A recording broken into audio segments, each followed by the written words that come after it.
Ma'am पुनमक खुरमजरी वफम खरा हाइजनिंगदुना आइगी video से सेमजबनी अखोइगी सुमांग लीला हारिबा art form से निंथौ पालिंगैगी मतमदगी हौना अखोइगी ngasi फावदा खुनाइगा प्रजागा यामना नकनना चटपा दुगा अखोइगी ट्रेडिशन अखोइगी कल्चर से योमगा पुबा पब्लिक दा अखोइगी प्रजा सिंगदा अखोइगी इंफॉर्मेशन एजुकेशन पीरिबा मैम सुदम हेना खंगबिरबदुनी खुनाइगा सु यामना नकनना चटपा आर्ट फॉर्म मखलमने आर्ट फॉर्म सिगे तौबा हाइबदी अखोइगी आर्टिस्ट सिंग सि मतम मतमगी ओइबा अखोइगी सैथेंग अदुम थेंगनारगा अदुम लैबा हजी इनक नकना हाइबदा कोविड-19 की मतमदगी ngasi लान सिना मरम ओइरकांदा आर्टिस्ट सिंग से अदुकी मतिक अवाबा से चैथेंग से हाइनिंगाइ खंगना थेंगनाबा मिना अताबा मिबुदी थेंगनारिबा अखोइना दिदुके मतिक मिटना खोंगना उजरकांदा अवाबा नंगलिबा सिगुम्बा अवाबा सिंगलिंगैगी मतमदसु तोंगान तोंगानबा थौदोक मयाम अमना नंगगा लाआबा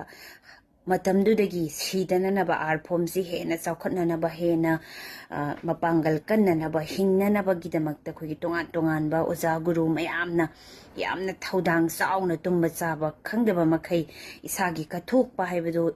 मखै लोइनमक कथोकलकांदा खोगी आर्ट फॉर्म असिबु हिंगनबदा चौबा थौदांग लौरगा लाई सिगी मनुंगदा अखोइना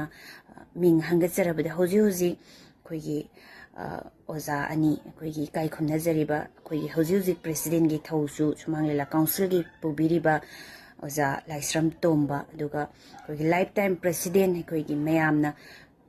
सांगना होनबिरकपदुबो खोइना इकाई खुमनबा उच्चबो ओइना लाइफ टाइम की सेक्रेटरी की खोगी मिंथोल पिदुनी इकाई खुमनजरिबा सुमांग लीला की दमक्ता हिरम कयादा कथोक्तुना अवाबा कया खांगबिरबा खोगी ओजा सौग्रकपम हेमंत मयामना ओजा तोलहन हाइनसु खंगनबिरिबा ओजा अनिसी खोगी सही अहुम सुमांग लीला थोकपा यारोय हेदुना खोगी लैबाकी दमक्ता होनबिरिबा इबुंग इपासिंगना थिंगजबसी खोई उजरे अदुबो ओजा सिंग असिना लैबाकी खोगी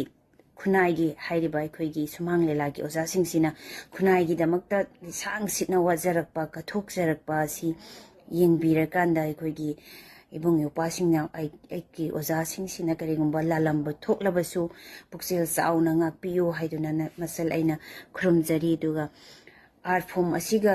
सागोनदुना हिंगलिबा मिकु खरदंग थादोकनबदा थबक पुमनमक काइथोअकांदा खोगी आर्ट सिना ख्वाइदगी मांगजिल थारगा चटपिरिबा आइगी ओजा सिंगसे खोगी सही अहुम मतम सांगना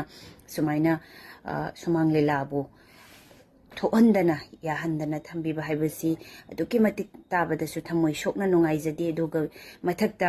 खोगी इरमदंगी हुजी हुजी थेंगनारिबा खुनाइगी लान हाइतारे थोइबसिदसु तोंगान तोंगानबा खोगी मफम कयादा चत्तुना खोगी लानगी दमक्ता खोगी अवेयरनेस पीरिबा दुगा अवाबा थमोइदा मखोइसु सरु याउना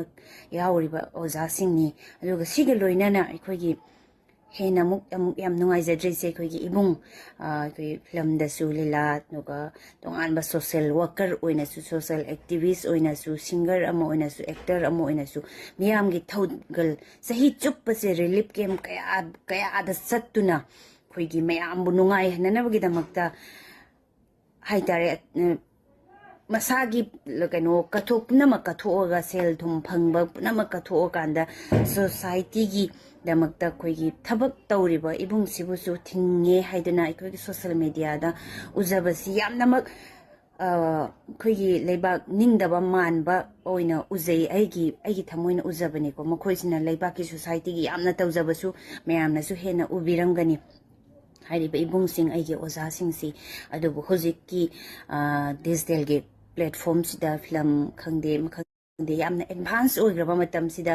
मणिपुर खक्तदा सानबा खोगी पुथोकपा हौरकफम ओइबा वर्ल्ड की मफम अतैदा लेतबा सिगुंबा आर्ट फॉर्म असिबु हिंगनबा होनबदा चौबा थौदांग लौरिबा आइगी ओजा सिंग असि मतम सांगना सुमाइना थिंगजिनबसी इबुंग इबासिंगी मफमदा मसल आइना खुरुमदना हाइजरी मसी हंदोकपियो अदुगा ओजा सिंगना वाजरकपसी येंबिरकांदा मिनुंगसी चाउबा थमोइना आइगे ओजा सिंग असे हंदोकपियो हाइदुना खुरुमजरी।